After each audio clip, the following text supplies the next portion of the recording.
All right, today I'm going to give you 5 reasons why I believe Bitcoin could explode to $150,000 by 2026. Honestly, this is one of the strongest setups I've ever seen in Bitcoin's history. And I think by the end of today's video, you're going to really understand the gravity of what is currently happening. So here are the 5 reasons I believe Bitcoin is set for much more upside. And if you do enjoy content like this, I drop similar frameworks and more tight evergreen videos over on the Crypto Edge channel, which I'll leave below. So make sure you go and subscribe over there. So reason number 1, I believe Bitcoin is set for further upside. This one's a simple one, purely the price action. Like the weekly chart and the monthly chart right now look extremely strong. Just look at this chart, whether it's on the standard chart or whether it's on the logarithmic chart, it does look like price is poised for further upside. And in markets in general, I'm a big believer of following trends. If a macro trend is up, so it's forming higher highs and higher lows, then I'm not going to bet against the trend until it reverses. The best way to make money in markets in general is just to bet with the trend. And once the trend starts reversing, then you can start shifting your expectations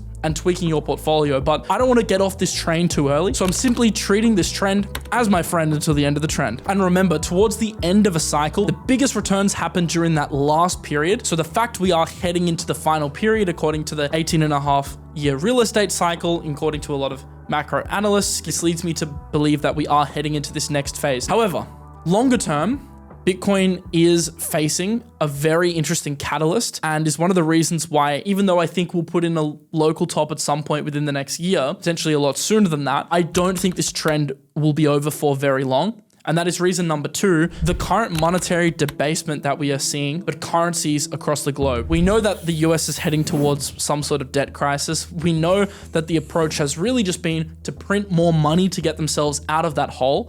So what we have seen is a massive increase across the board in inflation, CPI, goods. I actually think the CPI isn't the best way to measure inflation. I think you'll actually feel inflation a lot more. So if you're struggling with your bills or feel like things are tight, it's because they genuinely are. And CPI is a number that the statisticians come up with in order to dictate what inflation is. I'm willing to bet that real inflation is much higher than 3, 4, 5%. I think it's probably closer to 10, 15, 20%. And if you start including other denominations in that figure, for example, property, Bitcoin, equities, the real number is likely a lot higher. So if you're feeling under pressure financially, it's because there is a lot of pressure on the monetary system, and that's being driven by the fact wage growth is stalling, but they just keep printing money. And that's where Bitcoin is in a very interesting position. It's essentially a liquidity sponge. Like we've seen very strong correlations with monetary supply and Bitcoin price action. That's a point I want to dive into later in the video, because that's actually one of the reasons why, based on the chart, I think Bitcoin is going to head much higher.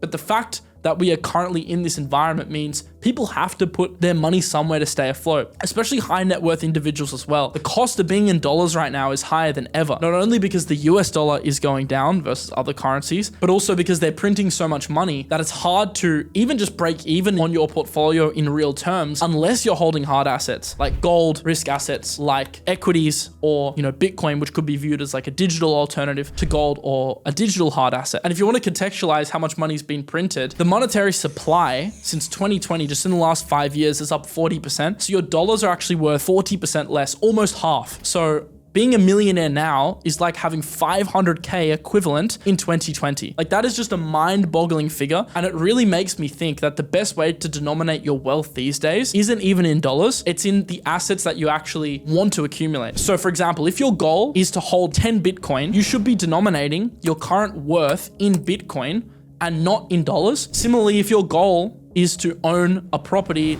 let's say in Texas, then you should be denominating your net worth in the average price of a home in Texas. So the growth of your portfolio should be outpacing the average growth of a home in Texas. If you're tracking your net worth too heavily in dollars, and I've fallen into this trap in the past, you're actually not getting the full picture. What I actually did is I added Bitcoin and gold to my net worth tracking spreadsheet. But what I did is I also created a graph based on my net worth in Bitcoin terms and in gold terms. And honestly, the picture I saw was a lot scarier, or a lot more of a vulnerable position than I thought. Because looking at the US dollar chart, yeah, my money's going up and up and up, everything's great. I started looking at it in terms of Bitcoin. I'm like, well, I'm actually a lot lot more flat than I thought I was. Yes, I've still gained money in real terms, but at a significantly slower pace than I thought I was. And that is due to, as I mentioned before, monetary debasement. So that mindset shift of tracking your portfolio in the assets that you want to acquire, and I want to acquire more Bitcoin, that actually helps you make more informed investment decisions. Very easy to think you're doing really well in US dollar terms when in fact you're still falling behind the pack and underperforming versus the assets which really matter. All right, reason number 3 as to why I think Bitcoin is going higher, it's the M2 index. So you can see that typically Bitcoin ends up re-correlating and is extremely correlated historically to M2. We've seen a scenario recently where M2 has been expanding aggressively, so the money supply has been increasing, but Bitcoin has actually been lagging the recent leg of the global liquidity increase. So you have to ask yourself, where's this liquidity been going? And I don't think you have to look much further than the gold chart. I think a lot of funds, sovereign nations, and recently individuals, the retail interest for gold has been increasing, have been putting money into gold, and this has been slightly hurting Bitcoin's ability to perform. Bitcoin is a little bit more correlated right now with the S&P 500, but even versus the S&P, it was underperforming until very recently when it started to outperform again. So just looking at this chart, Bitcoin versus M2, and you can also compare that to gold, I do think there is still big room for upside. Typically when it lags M2, it ends up re-correlating at some point because, as I said before, Bitcoin is a liquidity sponge. Whenever there's excess liquidity in the economy, typically Bitcoin is a beneficiary soaking up that liquidity and seeing Bitcoin prices going higher in US dollar terms. And as I said in point 2, Bitcoin might hit 120, 130, 140, 150K, and it might not actually be going up in real terms. It might only be going up in nominal terms versus the US dollar. So that's something else to wrap your head around, because Bitcoin has been going up versus other currencies for the past 5 years. So it hadn't made an all-time high versus the US dollar, but it had started making highs versus other currencies like Argentina, Turkey, Zimbabwe. It was already at all-time highs. So it just shows you that Bitcoin can just keep making highs as long as the dollar is depreciating. Bitcoin actually might not even be outperforming stocks or gold or other asset classes, but as long as it's outperforming the US dollar, you're going to see price going up and up and up. So I think it's just the base case for Bitcoin to keep increasing over time as the US dollar depreciates. And that's why I think some people are viewing it as a life raft amongst the rising tide here. But I just want to say, I think the best thing to do is have a diversified portfolio. Like, I also wouldn't go fully into Bitcoin. I still hold some cash. I think it's important to have freedom and liquidity in the short term to capitalize on opportunities. I own some equities as well. I have some property exposure as well. You should be diversified. You shouldn't be all in on an asset, but it's good to have an understanding of what's actually happening. And it's great to have an understanding of the increase or decrease in your real net worth so you can make better investment and allocation decisions. Okay, reason number 4 why I think Bitcoin will go higher. This is the business cycle. So we are at an interesting stage in the business cycle where you can clearly see that equities keep going up. We are seeing rates starting to come down, and the macro picture suggests that there's still a little bit of room to grow, or potentially a lot of room given the fact that we're in, this last leg, or at least a lot of analysts think we're in this last leg of the risk on cycle. So as long as equities keep making new highs, as long as businesses keep making record profits, as long as rates are coming down and there isn't a big shock to the economy, which is going to happen obviously at some point, it's just a matter of when, not if. I think it's reasonable to expect, based on this trend, Bitcoin will keep going up, at least in line with equities. And that is what the data has shown based on the correlation between Bitcoin and equities. So my real measure for this cycle and when it's over isn't about picking some arbitrary number like 140K and it's over, 150K and it's over. It's really just tracking the business cycle. If equities keep making new highs, if profits and earnings for the big companies, especially driven by Nvidia, Apple, Google, these companies, if they keep going up and productivity keeps going up, well, I have no reason to believe the business cycle's over. Thus, I have no reason to de-risk out of Bitcoin. If the tide starts to turn, then we'll definitely have to start making some decisions, and I'll update you when that's the case here on the channel. But that hasn't been the case yet, and that's why I do believe, balance of probabilities, Bitcoin keeps going higher. And then the last reason, number 5, why I think Bitcoin is headed higher is due to the insane institutional interest that we are now seeing on Bitcoin. I think many institutions, companies, funds, they really wanted to see Bitcoin under 100K so they could accumulate. I've personally spoken to many people, whales even, that wanted to accumulate lots of Bitcoin, but simply haven't had an opportunity to. Now prices going higher, funds aren't immune, and smart money isn't immune immune to FOMO. Like, they need to position. They understand the narrative that's occurring right now. So you start to see this effective FOMO buying starting to come into the market. And that will also be evident through the increase in flows into the ETF. So something you can also do on Farside, this is a great website for tracking this. You can actually track the flows into the Bitcoin ETFs because people, as I mentioned before, they're forced to position an extreme amount of institutional interest, which is now being driven, of course, by the new administration and a lot of the regulatory changes that we've seen since Trump's come in.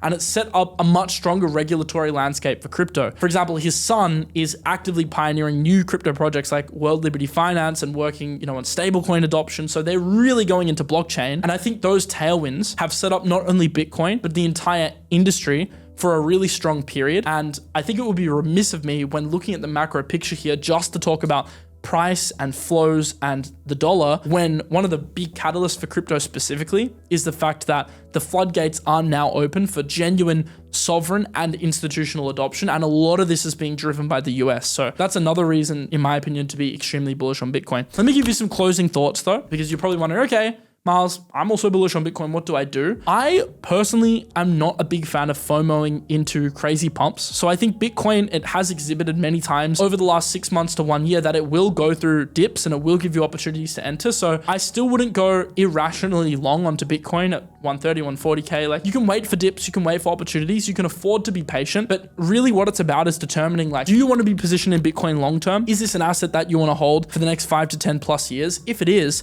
then over those next 5 years, you'll have many opportunities to accumulate on dips. The market will weaken. At some point, the business cycle will end. It might go through a mini bear market. I think bear markets are your best opportunities to accumulate big time. But of course, a DCA approach whenever the market dips can help you average into, at least if you're completely sidelined, get some exposure. And the same is true for equities. So you're not completely out of the market. So if you don't hold any Bitcoin and you're FOMOing, that's an approach you can consider. But personally, my bigger buys are going to come on major weakness. I posted in my Discord, like, my last super big buys were at, and also on the YouTube channel actually, were at 75K. Then I bought again at around 100K. But since then I haven't bought and I'm not really compelled to buy here. Like, I'll wait for another period where I feel like I've got a good entry. And then the capital that I've got on the sidelines, I'm using to take advantage of the opportunities that Bitcoin pumping creates. Because what happens is when Bitcoin goes up massively in price, this increases risk on sentiment across the market, across the entirety of the crypto market. So the propensity for altcoins with strong narratives and catalysts to pump is much higher. So you had big opportunities to actually get into these trades and make short-term profits based on the fact Bitcoin is doing well.